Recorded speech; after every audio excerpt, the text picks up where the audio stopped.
ओम गं गणपतये नमः। श्री गुरुभ्यो नमः। श्री शिवाय नमस्तुभ्यम। सर्वप्रथम पूज्य भगवान श्री गणेश जी के चरणों में कोटि कोटि प्रणाम करते हुए, अपने गुरुदेव का आशीर्वाद लेकर और भगवान भोलेनाथ का स्मरण करते हुए मैं आप सभी का आपके अपने पसंदीदा चैनल शिवांश भक्ति धारा पर स्वागत करता हूं। भक्तों, धर्म, कर्म और भक्ति की इस अविरल धारा से जुड़े रहने के लिए शिवांश भक्ति धारा चैनल को अभी सब्सक्राइब करें। इस वीडियो को लाइक और शेयर करके धर्म के प्रचार में अपना सहयोग दें। कमेंट में जय गणेश या हर हर महादेव लिखकर अपनी श्रद्धा प्रकट करें। महादेव और गणपति बप्पा आप सभी की मनोकामनाएं पूर्ण करें।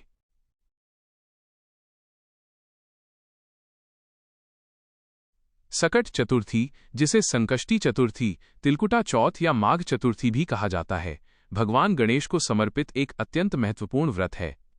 यह व्रत विशेष रूप से संतान की लंबी आयु और परिवार की सुख समृद्धि के लिए किया जाता है। यहाँ वर्ष 2026 की सकट चतुर्थी से जुड़ी संपूर्ण जानकारी दी गई है।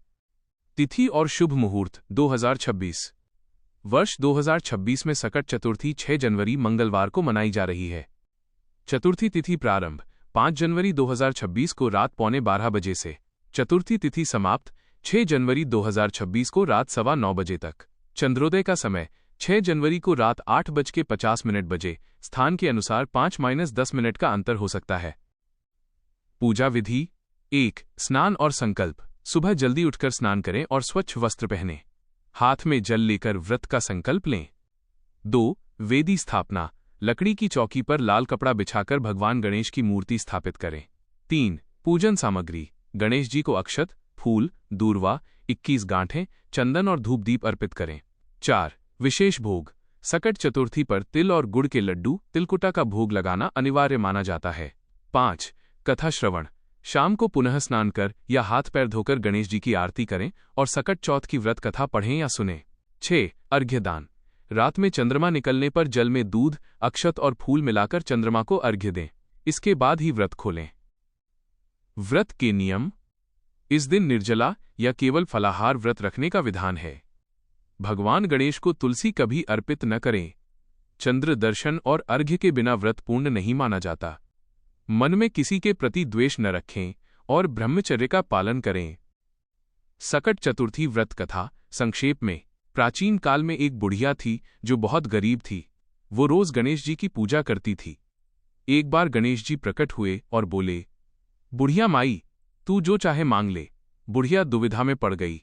तब अपने बेटे और बहू की सलाह पर उसने गणेश जी से मांगा, अमर सुहाग, आंखों की रोशनी, सोने का कटोरा, स्वस्थ शरीर और पोता। गणेश जी मुस्कुराए और बोले, माई, तूने तो सब कुछ मांग लिया, लेकिन वचन दिया है तो सब पूरा होगा। इतना कहकर गणेश जी अंतर्धान हो गए। बुढ़िया को सब कुछ मिल गया। जैसे बुढ़िया के कष्ट दूर हुए, वैसे ही यह व्रत करने वाले सभी के कष्ट दूर होते हैं।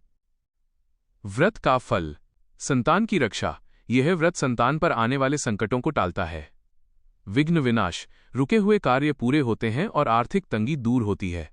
सौभाग्य। घर में सुख, शांति और आरोग्य का वास होता है। क्या आप अपने शहर के अनुसार सटीक चंद्रोदय का समय जानना चाहते हैं या आप विस्तार से व्रत कथा पढ़ना चाहेंगे?